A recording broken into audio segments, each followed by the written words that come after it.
कैलासाचलसन्निभे गिरिपुरे सौवर्णशृङ्गे स्तम्भोद्यन्मणिमण्टपे सुरतरप्रान्ते च सिंहासने आसीनां सकलमदार्चितपदां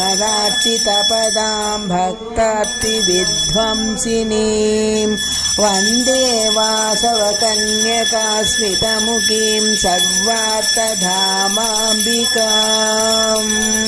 नमस्ते वासवी देवी नमस्ते विश्वपावनी